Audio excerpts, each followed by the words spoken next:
കൃഷ്ണ ഗുരുവായൂരപ്പ ശരണം. പൊന്നുണ്ണിക്കണ്ണൻ്റെ ഉഷപ്പൂജ അലങ്കാരം രാവിലെ 4 മണിയോടുകൂടി മലർ നിവേദ്യം കഴിഞ്ഞ് ശ്രീകോവിൽ നട തുറന്നു. പൊന്നുണ്ണിക്കണ്ണൻ അതാ ശ്രീലകത്ത് പുഞ്ചിരി തൂക്കി നിൽക്കുകയാണ്. നെയ്വിളക്കുകളെല്ലാം നിറഞ്ഞ് കത്തണുണ്ട്.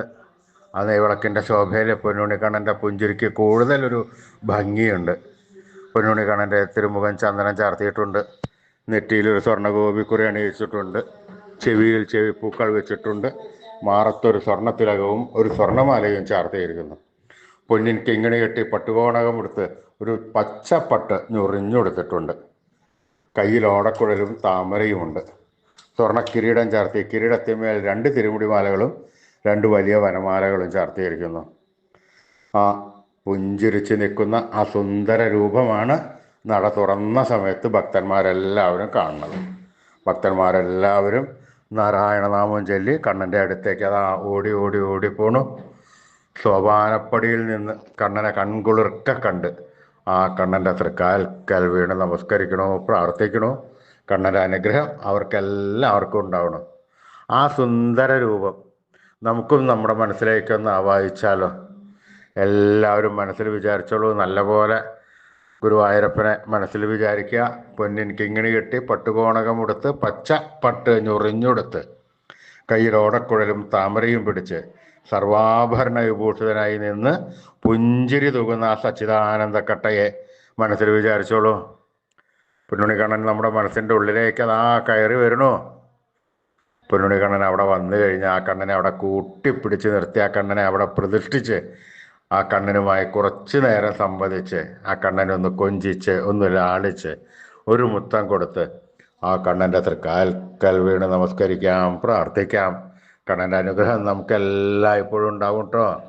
എല്ലാവരും കണ്ണനെ സ്നേഹത്തോടുകൂടി കണ്ണൻ്റെ നാമം ജപിച്ചോളൂ. നാരായണ നാരായണ നാരായണ നാരായണ. സ്നേഹത്തോടുകൂടി ഭക്തിയോടുകൂടി വിശ്വാസത്തോടുകൂടി കണ്ണൻ്റെ നാമങ്ങൾ ചൊല്ലിക്കഴിഞ്ഞാൽ കണ്ണൻ അത് കൂടുതൽ ഇഷ്ടാവും. കണ്ണൻ അതിൽ കൂടുതൽ സ്നേഹത്തോടുകൂടി നമ്മുടെ അടുത്തേക്ക് ഓടി വന്ന് നമ്മുടെ ഒക്കത്തൊക്കെ കയറി നമുക്കൊരു മുത്തം തന്ന് ആ വേണ്ട സമയത്ത് വേണ്ടതെല്ലാം വാരിക്കോരി തന്ന് കണ്ണൻ നമ്മളെ അനുഗ്രഹിക്കും. ഉറച്ച വിശ്വാസത്തോടുകൂടി സ്നേഹത്തോടുകൂടി ഉറക്കെ ഉറക്കെ എല്ലാവരും ജപിച്ചോളൂ. നാരായണ നാരായണ നാരായണ നാരായണ. കൃഷ്ണായ വാസുദേവായ ഹരേ പരമാത്മനെ പ്രണതക്ലേശനാശായ ഗോവിന്ദായ നമോ നമഃ. കൃഷ്ണായ വാസുദേവായ ഹരേ പരമാത്മനെ പ്രണതക്ലേശനാശായ ഗോവിന്ദായ നമോ നമഃ. കൃഷ്ണായ വാസുദേവായ ഹരേ പരമാത്മനെ പ്രണതക്ലേശനാശായ ഗോവിന്ദായ നമോ നമഃ. അച്യുതാനന്ദ ഗോവിന്ദ അച്യുതാനന്ദ ഗോവിന്ദ അച്യുതാനന്ദ ഗോവിന്ദ. ഈ നാമത്രയ മന്ത്രം എല്ലാവരും ദിവസേന ഉപാസിക്കുക, നിത്യ ഉപാസനയിൽ ഉൾപ്പെടുത്തുക. ഈ നാമത്രയ മന്ത്രം നിത്യവും ഉപാസിച്ചു കഴിഞ്ഞാൽ നമുക്ക് ആയുരാരോഗ്യ സൗഖ്യം, സർവസമ്പൽ സമൃദ്ധി, സർവ ഐശ്വര്യം, സന്തതി പരമ്പരകൾക്കെല്ലാം ശ്രേയസ് ഉണ്ടാവുന്നതാണ്. ഋഷീശ്വരന്മാർ തലമുറകൾ കൈമാറിത്തന്ന ഈ അമൂല്യനിധി നമ്മൾ കാത്തു സൂക്ഷിക്കണം. എന്നും അത് ഉപാസിക്കണം. നമ്മുടെ അടുത്ത തലമുറകൾക്ക് ഇത് പറഞ്ഞു കൊടുക്കണം.